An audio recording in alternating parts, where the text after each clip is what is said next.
your daily Philadelphia Eagles podcast. Part of the Locked On Podcast Network, your team every day.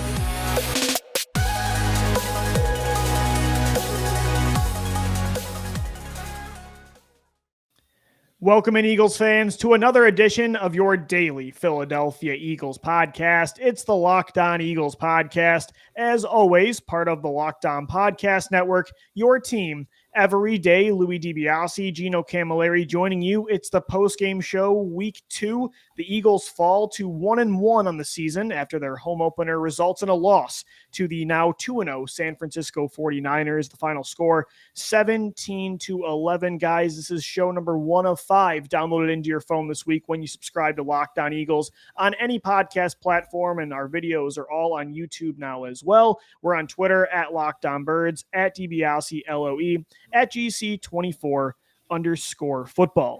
Gino, a game that started with, I would say, absolute dominance from the Eagles on both sides of the ball, just completely deflated with, I would say, failed opportunities was the biggest key. I mean, 1 point at the end of the half, they outgained San Francisco 204-64, but only had 3 points to show for it. You end up trailing 7-3. Just a lot of blown opportunities in this one. It's not a game that, like, it feels like this team looks like a disaster.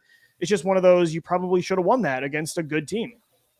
Yeah, before the season started, we knew that these Eagles were going to make teams like the Niners be in difficult games, and we talked about that a young team would potentially lose one-score games. And I thought, all in all, even though they scored late, this should have been a one-score game all along, in my opinion, how it went. Jalen Reagor, he's a foot away from that long touchdown. Quez Watkins, that 91-yard bomb from Jalen Hurts, and then all in all, I think it comes down to the little things like that hits principle, Lou.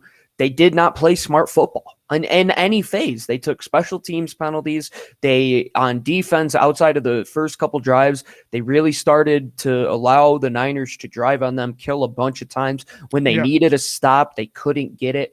And then the offense, too, just little mistakes, like not being able to call a good 8 plays in the red zone, and it was just little mistakes that drove me ridiculous. I mean, that's disrespectful. Trey Burton even tweeted out like a straight face emoji.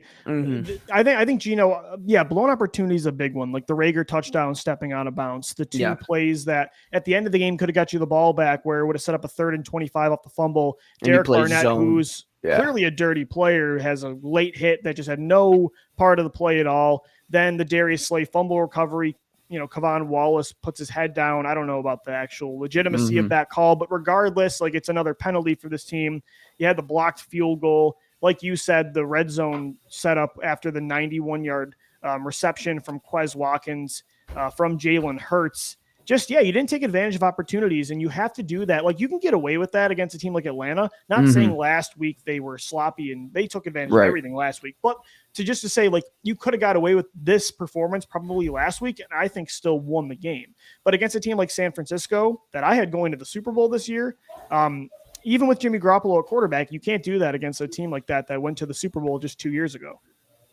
Yeah, on our last show before we started, I thought it was going to come down to the playmakers on both sides making plays. I don't think the Eagles won in the trenches in 4 quarters today. They did well for the defensive line most of the time, but their offensive line wasn't gaining much traction. They weren't getting a continuity in the run game, which I think Miles Sanders didn't have 14 and a half carries, if I'm not mistaken, and I knew they were going to have a hard time establishing the run.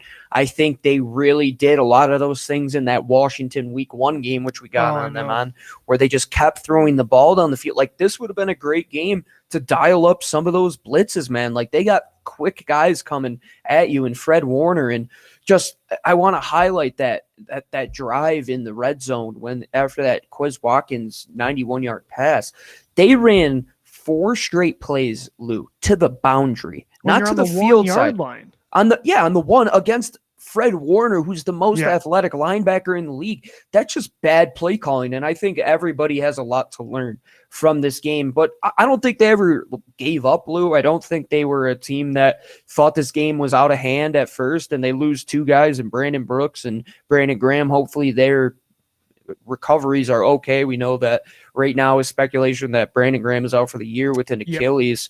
But at the same time, it goes to test their depth. And San Francisco was a well-built team. We knew that it would come down to that. They wore you out through 4 quarters in the floodgates. They didn't really open too much, but the dam eventually cracked, man. Like you're only going to be on the field for so many 9-minute drives on defense before you allow a touchdown. I agree. And we're going to get into that, but just to make a point on your one take about the attempts deep, I totally agree. I thought they got way too much tunnel vision there with seeing no Jason Verrett there. Ooh, Josh Norman just signed with this team, and we have a mismatch with Devontae Smith going up against those corners and Jalen Reagor's speed and Quez Watkins. And I thought once they got a taste for it, right, even though Reagor stepped out of bounds, him and Hurts connected on that play. Then you connect with Quez Watkins 91 yards down the field. They got a taste for it just like they did last year against Washington, where they did hit Reagor deep down the field. Wentz did hit Dallas Goedert deep down the field, but then you just kept doing it over and over and over again, and you had no balance on this attack at all. And I don't mean run versus pass. I mean deep passing versus getting back to the screen game and using more mesh concepts. Using the middle of the field at some point this season has to be done. You need to be multidimensional in the passing game itself, and they really weren't today because they were trying so hard to attack this mismatch. But, Gino, when you think about it too, although it was a mismatch, the Eagles wide receivers were not taking advantage. That goes for Devontae Smith, Jalen Reagor, and Quez Watkins. They were not getting open enough against a weaker defensive backfield. Yeah, I told you Diamador Lenore was going to be a tough matchup, man. He was all over these wide receivers, really wasn't scared about them at all. And when you're going against a front like that too, Lou, like, I mean, Jordan Mailata can only hold up so long against Bosa. Like any left tackle, it doesn't matter how good you are. The guy's got to get open, and you have to figure something out. And why did it take them so long to start doing the screens? Like the last drive of the game, they hit that tight end screen for almost 9 yards. And that was Goddard's first target of the game, Gino. Before that, they'd only targeted a tight end one time, and it was Zach Ertz in the second quarter. Just way too tunnel vision for me. If I had to give like why the offense lost this game, it comes down to fundamentals and it comes down to situational play calling. I thought San Francisco in their third and intermediates, third and shorts were much better when it came down to the play calling. They had a much better grasp on the overall scheme of the game. And that just goes to show Kyle Shanahan versus a very new Nick Sirianni. And this wasn't a disastrous game by any stretch of the imagination. It was one that, hey, you got to walk before you can run. Like, you got to do the little things well every single round. You know, when you're in a boxing match in round 2, like, you got to still throw your jab. You got to throw a screen. You can't just be throwing haymakers, which they were trying to do. You'll gas yourself out on both sides of the ball. And when you continue to try and go downfield, yeah, it's going to be tough on these wide receivers to get open play after play. You're just burning their cardio by getting them 15 plus yards down the field. And yes, they did have opportunities, but when it came down to the 1 and 5 yard plays, which they excelled at last week, Lou, they really couldn't get it done. And that was the ultimate downfall to this game. And they do have a lot to learn in a big matchup coming up against Dallas. But this was a good, after a nice round 1 where you're like coming out, okay, I'm landing some punches. Now you got hit in the face and it's okay. How are we going to get up the next time? You know, how are we going to recover from this? Because in the end, the Niners are a very good team. We know that. Even with Jimmy G, they're very solid on the lines. They're very solid on the back end. Even without those corners, they still had Jimmy Ward and Jaquiski Tart flying around back there, man. They were everywhere. Jimmy Ward really, like, we talk about not getting the tight ends involved. Like, hats off to San Fran. They won the matchups. Like, they were a better schematic team than this Eagles team. And at the end of the day, I'm not shocked the Eagles lost with how this game played out. It makes a lot of sense in my opinion. They had a chance to really capture it and take the lead and go up 17-3 on the reverse end. But at the same time, it's a game of inches, man. Jalen Reagor's foot is out. Quez Watkins doesn't get in the end zone. It's a game of inches. That's how it goes. And even like the block field goal, really, having 0 points. You go. 2 awesome drives back-to-back, the Quez Watkins bomb drive and the drive before that. Jalen Hurts made multiple great throws on third down, standing in the pocket. I thought that was a big positive, was he did stand in there and didn't bail too early when the blitz was picked up. And then, you know, I thought keeping his eyes downfield after he rolled, and both of those drives resulting in 0 points when you were down in their territory both times, just, you know, and you could still get away with that against a 49ers team that doesn't have a great quarterback in right now. Like, Jimmy Garoppolo didn't scare me at all today. you have to take advantage of those situations next week when you're going up against Dak Prescott, CeeDee Lamb, and Amari Cooper and Ezekiel Elliott. So a much easier defense to play against for as well. Sure. Yes. Good point. But I mean, again, you had a matchup against a Niners cornerback group that just was not extremely talented. And so, as you said, the coaching was definitely a problem today, but I thought execution too. The receivers didn't get open, and the 2 deep balls to Reagor and Watkins were beautiful by Hurts. But there were multiple times in this game as well that he underthrew balls, and that's going to be an issue, though. And that's just going to be what happens with Jalen Hurts. He's not always going to get into every throw. He doesn't have a Michael Vick, Carson Wentz top tier type of arm. And so the Eagles need to ask themselves if they're going to be okay with that, because if he's late to a throw, he doesn't have the arm strength to overcompensate for that and get there in time anyway. A guy's going to be able to close in on it more. So it's just a balance, Gino, today of coaching and execution, just combined for a sloppy performance when it comes to taking advantage of the opportunities you created for yourself. Yeah, I don't put this game on Jalen Hurts at all. Like, he did have some decisions that were questionable on some throws, but at the same time, I think they were making him trying to do a lot of the stuff that we know that he shouldn't be doing. He shouldn't be throwing it down the field that many consecutive times in a game when they haven't established any sort of play action. They haven't established any sort of intermediate game. Yeah, it's nice to take shots down the field, but at the same time, you have to set it up. You have to set up all those parts of your game. And I don't think they totally did that. At the same time, in the end of the game, Lou, when they needed somebody to get them back into contention, they scored within a minute. Like, yeah, and it was with his legs. He has that nice little pass to Dallas Goedert there. And that's the things that we can build on. Like, okay, how can we take that drive and apply it to the quarters before that? Because if they got into a rhythm, got into hurry up, like maybe that pushed that San Francisco defense over the edge a little bit, especially in situations where your team and your defense was getting whittled down throughout the game. You know, like you kind of got to combat fire with sometimes. And I don't think the Eagles adjusted as well as the Niners did, and they clearly did. I think Mark Schlereth, as poor as he was on the call, pointed it out very well that they got away from that direct handoff going more towards the pitch, which ended up really getting those Eagles players in space and having the linebackers, who are still a problem on this team, really test their limits. And at the end of the day, they have Kyle Shanahan, who's great at doing that. So I'm not surprised. It's just, how can we learn? Like, we don't want to make these little things a continual habit. Like, next week, we have to make sure that these issues are cleaned up. Yeah, going back to Jalen Hurts real quick before we take a break and get into the defense, I didn't think you lost the game because of Hurts, but also at the same time, I don't think he elevated you to the level, if he's going to be a franchise quarterback, you would want. But again, it's hard to do that when, like you're saying, the play calling is not setting things up on the other levels. But how much of that, my question is, like, how much of that goes into your belief in him and his ability to execute in those areas? Because for 2 weeks in a row, although against Atlanta, it was a great game plan, for 2 weeks in a row, you are not ever inside the numbers. And I know the personnel, their strengths are on the boundary, screens behind the line of scrimmage, but you have to at some point be relevant in there. Even if it's with the tight ends and not the receivers, you have to be able to consistently throw the football there, or you're one-dimensional in that area too. Yeah, I agree. And I thought before the game, and I said to you that I didn't like the matchup in the middle of the field with the tight ends, because I know that they were going to be the guys that were targeted. And I did think at times he had good throws where he was scanning multiple progressions and he did work his way back over to the middle. And you just have to see more of that. Like, we're still 6 games into this evaluation process and only 2 in the Nick Sirianni era, which is a completely different evaluation than the 4 prior. So how do you build off this? That's what we need to see. Like, is it something that within 6 to 7 games we still see as an issue? And then we could say, okay, yeah, that might be because they don't have the confidence. But right now, you're still trying to feel them out. You're still trying to feel out all of these players. You know what I mean?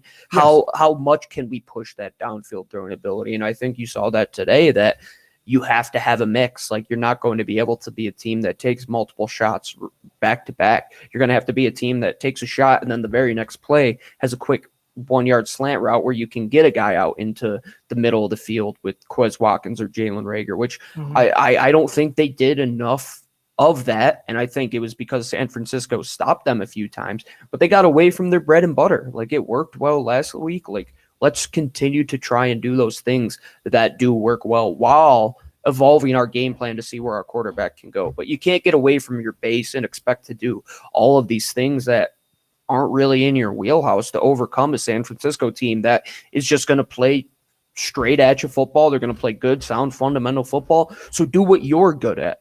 Don't push your team into an unnecessary boundary when you don't really have to. It was a one-score game. It's not like it got out of hand quickly. Like, you still could have just had a good Philadelphia Eagles drive. They were going for the jugular way too early, way too often. Yes, I totally agree, Lou. I totally agree that was the sentiment.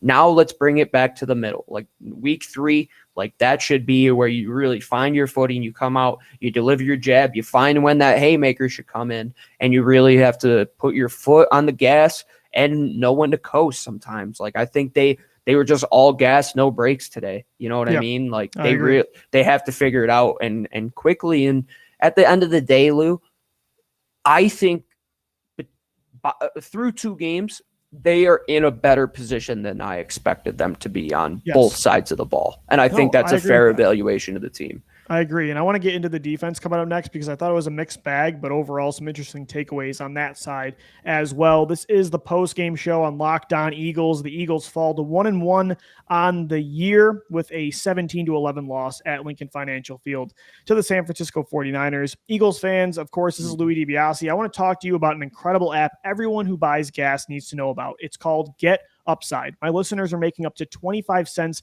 for every gallon of gas every time they fill up. Just download the free Get Upside app in the App Store or Google Play right now and use the promo code touchdown for the NFL or baseball if you are an MLB viewer as well, and get a bonus 25 cents per gallon on your first fill up. That's up to 50 cents cash back. Don't pay full price at the pump anymore. Get cash back using Get Upside. Just download the app for free and use either the promo code touchdown or baseball to get up to 50 cents on the gallon cash back on your first tank. Some people who drive a lot are making as much as $200 to $300 a month in cash back, and there's no catch. The cash back gets added right to your account. You can cash out anytime to your bank account, PayPal, or an e-gift card for Amazon and other brands as well. Again, just download the free app, Get Upside, and use the promo code touchdown or baseball.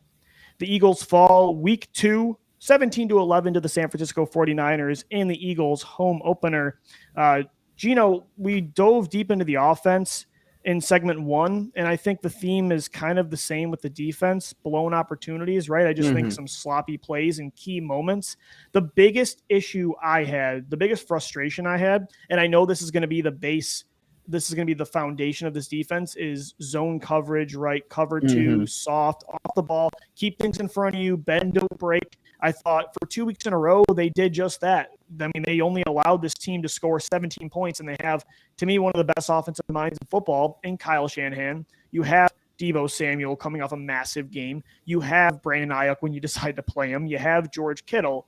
But I thought they were giving the Niners too much underneath. I thought it was, again, tunnel vision, like the deep throw attempts. I thought they were allowing way too many 6 yards, 7 yards, 8 yards, and they were swarming to the ball and getting off the field a lot. But Gino, even if you bend and you don't break, but when you're not getting a 3 and out, like just 3 plays and you're done, when you're allowing multiple first downs and they keep getting to like your 40, sure, you're getting off the field, but your defense is going to wear down because the snap count is just going to raise higher and higher, and that wears your team out. Yeah, so it's like literally you take the analogy of bend, don't break. Like take a rubber band. Like if you pull a rubber band back so many times, it's eventually going to snap. And that's what happens when you do this. And at times when you don't play man in a situation when you needed to play man, which I believe that they had to do towards the end of the game.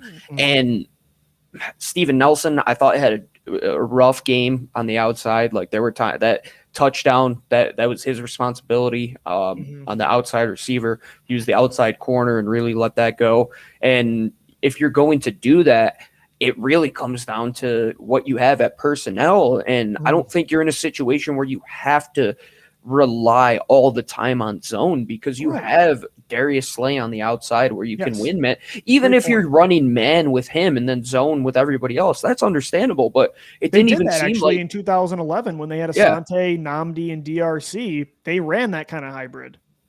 And I don't think Gannon had his best game in in terms of that. And I thought there was times that they could have brought pressure on a Jimmy Garoppolo that was hectic on some of his passes, like get after your quarterback. And I got to say, like in situations like that, Jim Schwartz would continue to blitz. Like he is hard-headed and would do things like that. Right. And Jonathan Gannon will figure it out when it comes to that little happy medium, but that's what we're talking about. Like, don't just go to the extremes. Like the Eagles' offense. Today's show is just finding a middle, right? Yeah, find the middle ground for sure. And the Eagles' offense, I think, went too far out of their comfort zone. I don't think the Eagles' defense went outside of their comfort zone at all. That's a great way to put it. I totally agree. And you have to kind of do that. And especially, I think it really does come down to like the linebackers' ability to cover, which is still going to be a problem for Eric Wilson is not panning out so far. And I think we had the highest hopes for him of all the free agent signings. Yeah. Somebody on Twitter with like 4 followers and no tweets besides retweets that are only of Eric Wilson decided to reach out to me on Twitter and say, so Eric Wilson burner account? There might be one, but when I said he doesn't know how to fill a gap and doesn't know how to cover, he tried to say that he was one of the better cover linebackers in the NFL, which is outright false. And he is the one guy on the inside, Lou, that it just seems that Singleton's making his tackles. We have to bring in TJ Edwards, who can't cover. Then that puts him in a precarious position with the tight ends that they have. And that's really something they have to figure out. And that has been an issue because they've had to put Edwards in when they on base packages because they don't trust Eric Wilson against the run. And then when you open up play action like San Fran does all the time, that's a huge liability. Yeah, and you know what will be huge next week, Lou, or whenever he comes back, is when Rodney McLeod is back. And I believe that will allow them to do more of those man coverage assignments because, for sure. Using more defensive backs because they've been very linebacker heavy the last 2 weeks. And at the same time, we wanted to be able to evaluate this team moving forward for the future. I think we still see that there are 2 very big holes at safety and linebacker. And that's a win in my book. Knowing where you have holes is a very big thing to know moving forward in the NFL, especially when you knew that this wasn't the year. And that's what we have to remember. Like we're answers. Yep. Yeah, it's finding answers. And we were in a game today where I think we found a lot of answers by not answering a lot of those questions. Like by doing things wrong, you're learning a lot of lessons. Nick Sirianni even said it in his press conference just a couple minutes ago. He said, I put this team in a bad position and didn't make good play calls in the red zone. Hey, that's huge. Having your coach admit that and understand that. Self-awareness is key. Yeah, self-awareness is key. And at the end of the day, Lou, before this game even started, when we were looking at it on paper 2-3 months ago, even when the schedule came out, I think we were all putting an L next to it. Yeah, it was an L, but I think there's a lot of things that you could take away from this game that are good, that you know who you are now. And that's what you're finding out. Who is your identity? What can you do well? What can you do bad? I'm not going to look at it as a complete loss. They didn't get blown out like Miami did to Buffalo today, 35-0. It was 17-11, and they had chances to go up and be in the lead in this time. Right, Jalen Hurts didn't throw 4 picks that were nuts like Zach Wilson did. Exactly. Joe Burrow, 3 straight picks on 3 consecutive plays. Yeah. Jalen Hurts still hasn't turned the ball over, Lou. That's a big win. A positive, Gino, that I wrote down earlier in the game is that this team on both sides of the ball, there's not a lot of negative plays. There's not a lot of Barnett today, there's not a lot of giant explosive plays on this defense. And the offense, I only saw one time, even though they only put up 11 points, there was only like one time where they were behind the line of scrimmage when it comes to a run or a reception. And so that is one good thing is so far, outside of some dumb penalties, when it comes to like turnovers, they've been pretty mistake-free. And on defense, they're not letting anything over the top. So that is, I mean, again, there were positives in this game. And like you said, this year is about finding answers. And there are moral victories and losses. There wasn't in 2017 to 2020. But this year is it's different. It certainly is different. So, yeah, there's a lot to get into. Going back to the defense again, another issue, Gino, I had. I mean, you pay Josh Sweat all this money this weekend, and he shows all this progress against the run week 1 against Atlanta. You see in the first half, he's dominating McGlinchey anytime he's out there. Like he was late on a snap and still ripped through McGlinchey and got to Garoppolo and forced a 3-and-out. And yet I'm still seeing Derek Barnett out there way more than him, and Ryan Kerrigan even at times as well. And then like even when Derek Barnett has that terrible cheap shot penalty at the end of the game, he doesn't even get pulled to the sidelines. I don't get the hesitation with Josh Sweat. He's healthy now. That knee, I think, is in the past. If you paid him, that means you're focusing on him being a key part of this team. So play him like that. Don't play him like a Deshaun Jackson that's got to be on a snap count. Yeah, I'm totally there with you, Lou. And I think it gets back to just finding out like what your middle is like. Hey, now we know we can play Josh Sweat more snaps. And you learned it the hard way. Like you learned by getting punched in the face. Like you didn't get knocked out completely. Like you got knocked down, knocked back for a second, got a little woozy. And that's where I think this team is. Like right now, they're a team that won a game against Atlanta where they absolutely dominated. And then they had an up and down game against a very good opponent. So they're right where we thought they were. They're a team that's going to be probably towards the middle or the bottom third of the pack, and they're just going to have to learn to fight through those adversities. But now when they come early in a season, Lou, I think that's where you can build off of it. Like if they were to go 4 or 5 games and they're just still like doing well and like coasting through, and then they go through a stretch like you did in 2016 where you lose like 9 out of 10 games, I'm here for getting better each week. Like I don't want to just see like you don't want to peak too early. Yeah, I don't want to peak. I don't want to have a valley. Like I just want to see it get close to that middle as possible. And even though there were downright brutal points of this game where you take stupid penalties, you should have had a turnover and you don't towards the end of the game. Jalen Reagor steps out of bounds there. Like those things do hurt. But those are very fixable mistakes. Like Nick Sirianni says it when he talks. Get better at the things that require no skill. There were a lot of things that didn't require any skill today. I don't think they got bullied on the offensive line or defensive line. They just got outmatched like maybe 60-40, 51-49 type of thing. And there were not at any times where I looked at this team and said they are what people think as the worst team in the league. Like they showed flashes on both sides. Now let's continue to get better. But if you continue to see them regress, that's when the question marks kick in. But right now, I think the first 2 weeks of the season, you have learned a lot from a very young football team that can help this team in the long run.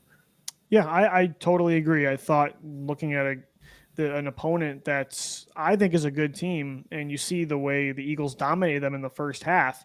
I mean, they're not far off. Like they're close to being a really good team.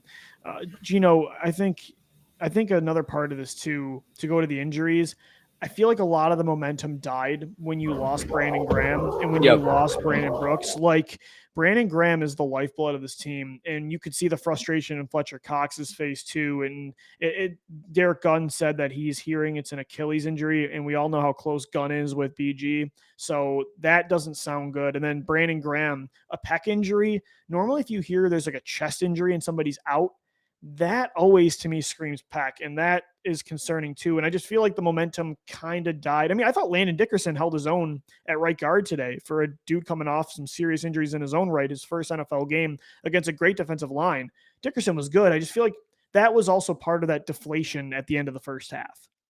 Yeah, I totally agree with you, Lou. And that's the context you have to put inside a game like this. Is like that is a big changing moment that can change the entire tide of a game. Losing your starting right guard, a perennial all-pro bowler every single year, and same with Brandon Graham on the other side of the ball, that hurts. And against a team that the Niners under Kyle Shanahan went through that devastating loss in the Super Bowl, they learned so much in that moment in time that this young Eagles team, over 50% of this team has never gone through something like that, you know, and in the long run, it's those veteran type of experiences that are going to come out on top. And why I said that they will be in 1-score games, but they might lose more of them this year than they win is for this exact thing right here. Like they didn't respond as well to Brandon Graham going down that a veteran team might have had, you know, like they didn't respond to it as somebody should. And it is a deflating type of loss, but at the same time,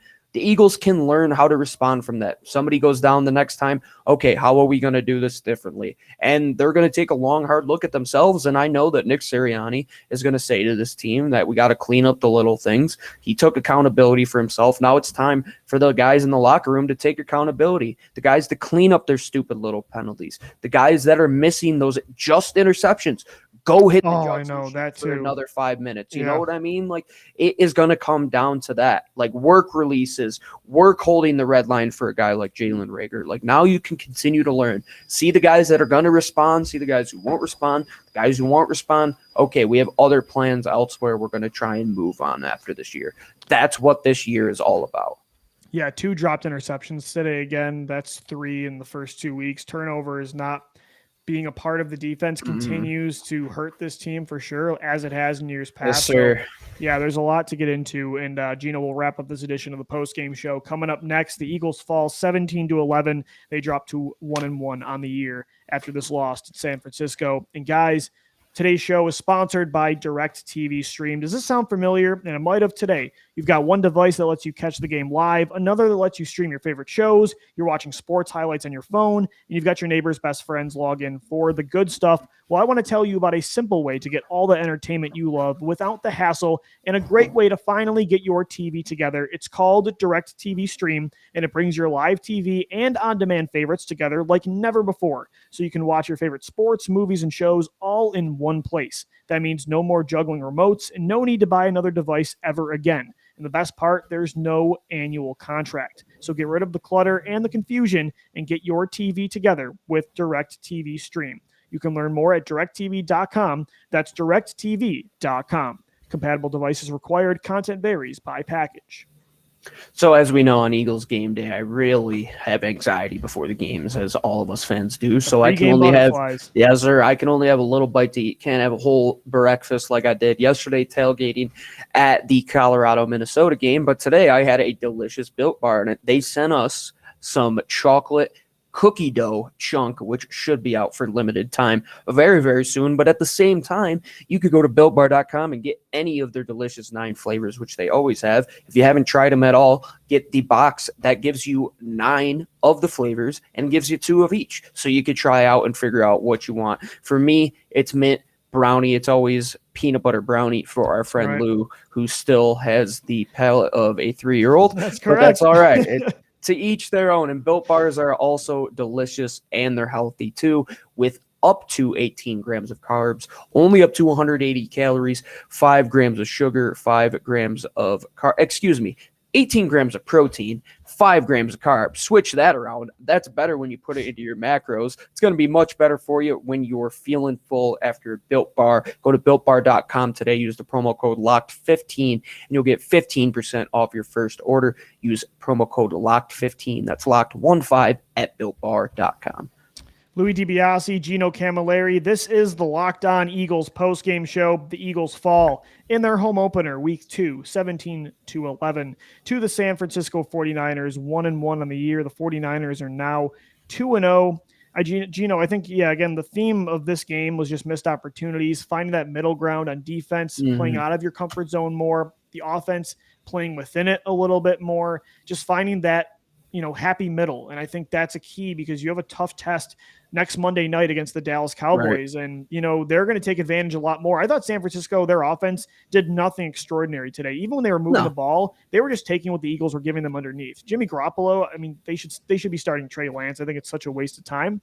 Next week, you have to take advantage, because Dallas has a really, really good offense.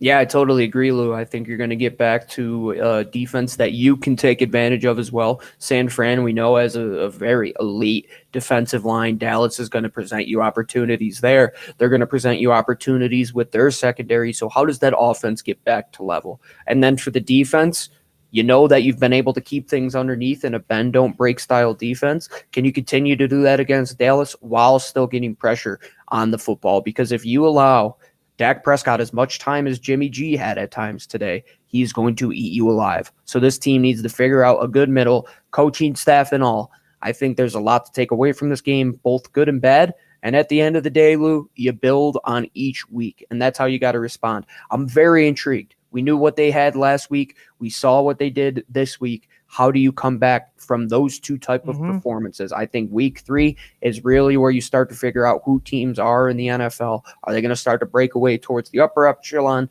kind of even out, or kind of be on that bottom tier once that first quarter of the schedule figures itself out? And going against an NFC East opponent, Lou, you draft to beat your division. this is the first time you could do that under Nick Sirianni. I'm excited for next week. And after this week, I need to see something better because that was very disappointing. I'm excited to see this team in a different situation, right? Yeah. Seeing now coming off a loss, can they adjust? Can they realize the self-awareness we talked about in segment 2? Can they realize their flaws in this game and where they messed up? And can it not be a repeat thing? Because I feel like over the past few years, you saw the same issues ail this team over and over again. Let's see if a new regime can change the tide in that area. And against a division rival on Monday night, you're going to need to do it against the Dallas Cowboys. Me and Gino, we've got you covered all week long talking about this loss to San Francisco and moving forward to the next Monday night matchup against the Dallas Cowboys. Make sure you subscribe to Locked On Eagles wherever you get your podcasts. We have 4 more shows this week, and we have exclusive videos on YouTube. Subscribe to our Locked On Eagles YouTube channel, and we're always talking birds on Twitter. Get your questions in, get your takes in at Locked On Birds, at GC24_football, and at DiBiase LOE. This has been the Locked On Eagles postgame show. Once again, final score 17-11. The Eagles fall to the San Francisco 49ers. As always, thank you for downloading, thank you for listening, and let's go Birds. Fly, Eagles, fly.